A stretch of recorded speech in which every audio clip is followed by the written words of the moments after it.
Halo semuanya, pada kesempatan kali ini kami dari kelompok 10 akan mempresentasikan mengenai studi kasus dana. Dengan anggota kelompok, saya sendiri Edward Hidayat, Otniel Prawatyo, Michael Eldorado Chandra, dan Izharuddin Faruk Itaki. Pada bagian pertama ada introduction, pengalaman bekerja di industri digital payment dan potensi bisnis digital payment di Indonesia yang dinilai menjanjikan membuat Vincent Iswara mendirikan dompet digital yang bernama Dana. Perjalanan Dana dimulai dari tahun 2018 sebagai aplikasi yang menawarkan pembayaran, poin loyalitas, dan layanan keuangan. Dana mendapat izin untuk beroperasi sebagai perusahaan vintage di seluruh Indonesia pada 5 Desember 2018. Dana dikembangkan oleh perusahaan startup yang telah berbadan hukum Indonesia. Investor utama dari Dana adalah PT Elang Sejahtera Mandiri, dengan porsi kepemilikan mencapai 99%. Saat ini, Dana memiliki kerjasama khusus dengan bank-bank nasional, seperti Bank Mandiri, BCA, dan BRI. Pada bagian value proposition differentiation, Dana memiliki beberapa value proposition atau differentiation yang membedakan mereka dari pesaing-pesaingnya. Adapun value proposition yang dimiliki Dana antara lain adalah konsepnya yang open platform, yang memungkinkan setiap pelaku ekonomi, baik pengguna maupun pelaku usaha, dapat memanfaatkan secara mudah dan cepat sebagai infrastruktur transaksi digital.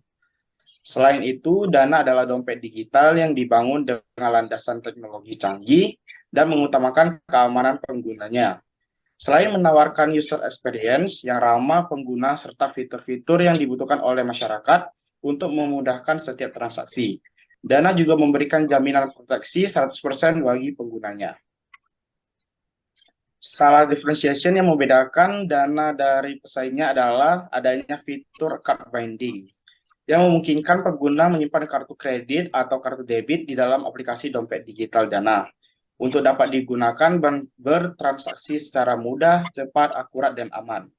Melalui fitur ini, penggunanya tidak perlu repot mengisi saldo Dananya. Pada bagian industri analisis, Dana adalah perusahaan layanan keuangan digital yang bergerak di bidang teknologi finansial, yang menyediakan infrastruktur pembayaran yang memungkinkan masyarakat Indonesia melakukan pembayaran secara non-tunai dan tanpa menggunakan kartu. Dana dikembangkan oleh PT SPY Debit Indonesia Co. yang didukung oleh tenaga kerja kreatif dan programmer Indonesia. Selanjutnya akan dijelaskan oleh Niel. Lalu ada vessel analisis. Dalam segi politik saat ini target pemasaran utama dari Dana yaitu negara Indonesia dengan mempertimbangkan aspek-aspek pajak, aturan kebijakan, perdagangan, fiskal, tarif pajak di Indonesia saat ini rata-rata 22% sehingga terbilang rendah dari negara lain. Upah minimum rata-rata di Indonesia dari mulai yang terendah yaitu 1.812.935.40 rupiah dan yang paling tinggi adalah 4.641.854 rupiah. Lalu pada sektor ekonomi, pertumbuhan ekonomi triwulan 2022 semester 2 mencapai maksud saya trimester 2 mencapai 5,72% dibanding sebelumnya 5,45%. Dengan adanya pertumbuhan ekonomi ini diharapkan konsumsi pribadi akan semakin naik sehingga transaksi akan semakin bertambah. Nah, dompet digital saat ini juga ikut mendukung pertumbuhan ekonomi karena pada tahun 2019 pengguna dompet digital naik sebesar 300% dibanding 2018 dengan total 19 triliun rupiah dari transaksi. Namun pada tahun 2023 kita terancam adanya resesi sehingga angka transaksi masih belum bisa ditentukan. Lalu pada aspek sosial, kita sedang hidup di zaman modern di mana gaya hidup manusia saat ini banyaknya orang yang menggunakan teknologi untuk banyak aspek kehidupan. Dengan adanya pandemi COVID-19 saat ini juga semakin mendukung manusia untuk melakukan pembayaran dengan cara cashless dan cardless.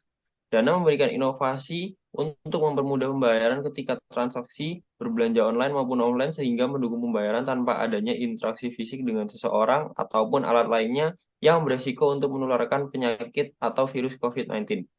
Lalu Dana juga meyakinkan konsumennya dengan adanya legalitas yang resmi sehingga konsumen bisa melakukan transaksi dengan aman dan nyaman. Dana juga memberikan fitur yang menarik dengan menyediakan fitur pembayaran bills, top up uang elektronik, entertainment, transfer, dan juga sebagainya untuk mempermudah konsumen dan meminimalisir konsumen tertipu dengan platform yang tidak memiliki legalitas lainnya. Selanjutnya akan dijelaskan oleh teman saya.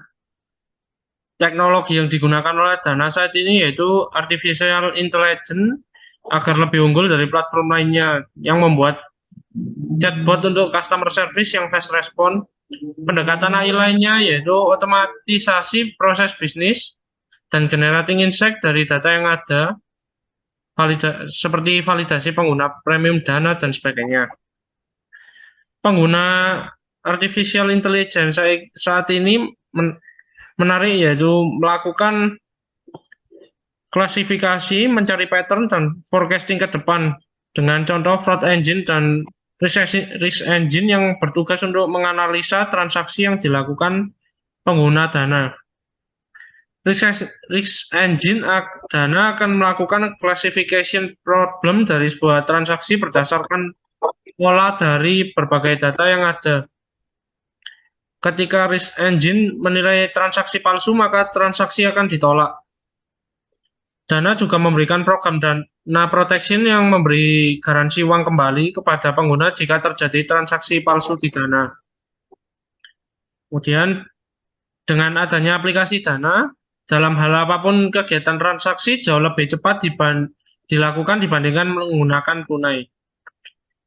Hal tersebut sangat berdampak bagi kehidupan manusia karena memiliki jangkauan yang sangat luas.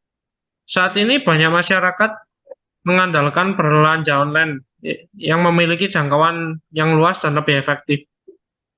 Dana menjadi salah satu solusi untuk orang yang ingin belanja secara online dan praktis. Kemudian, Dana merupakan usaha yang menggunakan izin PT yang merupakan anak perusahaan dari PT SP Debit Indonesia Koe. Dana telah resmi terdaftar di OJK dengan nama PT Layanan Keuangan Berbagi. Dana juga pemegang lisensi resmi dan telah memperoleh izin uang elektronik, transfer dana, layanan keuangan digital dari Bank Indonesia.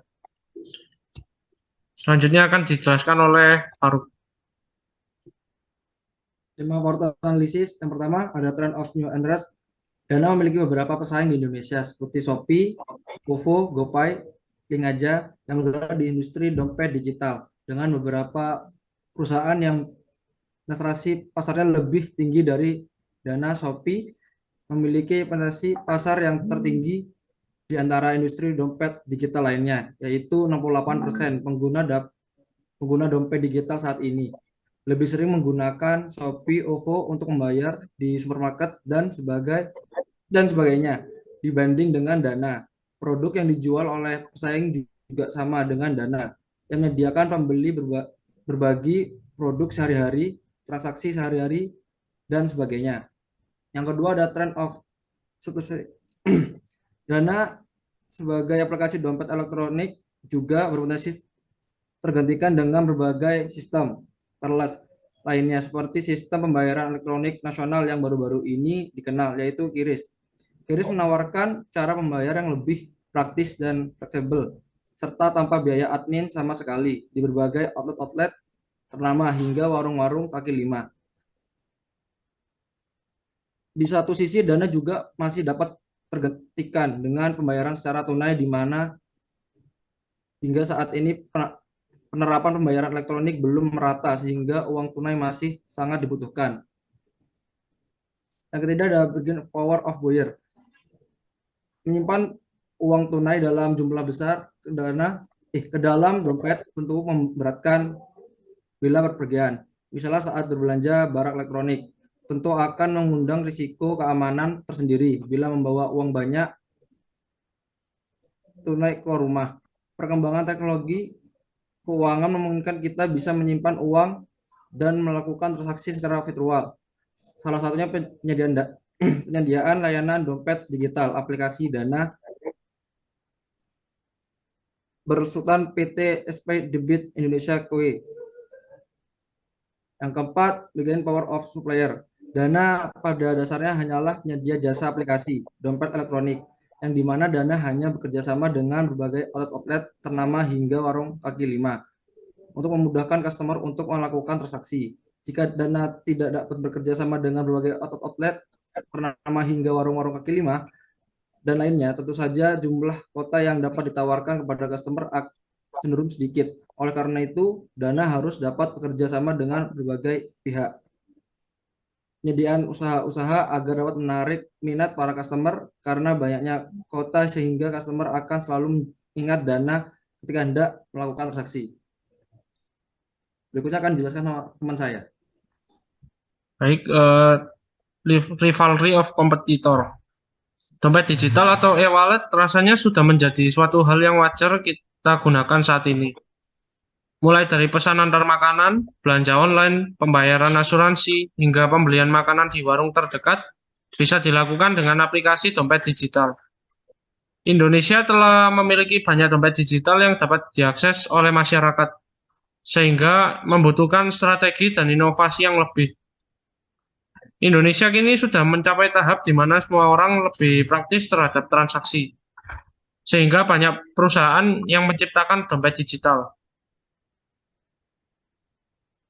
Kemudian idea generation. Waktu telah mengubah segala sesuatu yang dulunya dilakukan secara manual, tetapi tidak sekarang. Ini terbukti bahkan dalam proses transaksi modern. Bayangkan masa depan Indonesia di mana masyarakat tidak lagi mengandalkan uang tunai sebagai alat pembayaran dan transaksi. Tidak ada lagi antrian panjang di mesin ATM atau kasir supermarket. Tidak perlu membuang waktu untuk membeli tiket atau membayar tagihan. Dana merupakan salah satu startup pembayaran digital yang siap memudahkan banyak orang untuk melakukan berbagai jenis transaksi tanpa harus membawa uang tunai. Kehadiran Dana memberikan dampak yang besar, terutama bagi mereka yang senang berbelanja online. Next akan dilanjut oleh Otnil. Untuk bisnis model atau marketing strategi, bisnis model yang dianut oleh Dana adalah bisnis consumer model, di mana Dana menyediakan layanan bagi customer dalam hal pembayaran secara elektronik atau lebih sering disebut cashless. Lalu untuk lesson learning, pelajaran dapat diambil yaitu sebagai orang kita tidak boleh pernah menyerah jika sesuatu itu belum kami lakukan dengan berhasil, dan yang bisa kita lakukan adalah ketika kita menemukan masalah, sebagai pengusaha kita harus bisa mencari solusi dari masalah tersebut, dan kita juga harus bisa mengubah masalah menjadi ide bisnis yang bisa membantu masyarakat. Kehadiran Dana memberikan dampak yang bagus buat masyarakat agar kemana-mana tidak membawa uang tunai dan hanya membawa HP, lalu dapat membuka app Dana dan bisa membayar apa yang mereka perlukan. Lalu untuk conclusion, inovasi yang bisa kita dapatkan dari mana saja, begitu pula juga dengan ide bisnis, asalkan kita dapat melihat keresahan yang sedang terjadi di masyarakat. Ide bisnis ialah mencari solusi bagi permasalahan pribadi maupun yang ada di lingkungan masyarakat. Contohnya, daripada kita membawa uang tunai, lebih baik kita menggunakan Dana karena lebih mudah dan praktis saat melakukan transaksi pembayaran. Sekian presentasi dari studi kasus Unicorn kelompok 10. Jika ada salah kata, kami ucapkan mohon maaf. Terima kasih.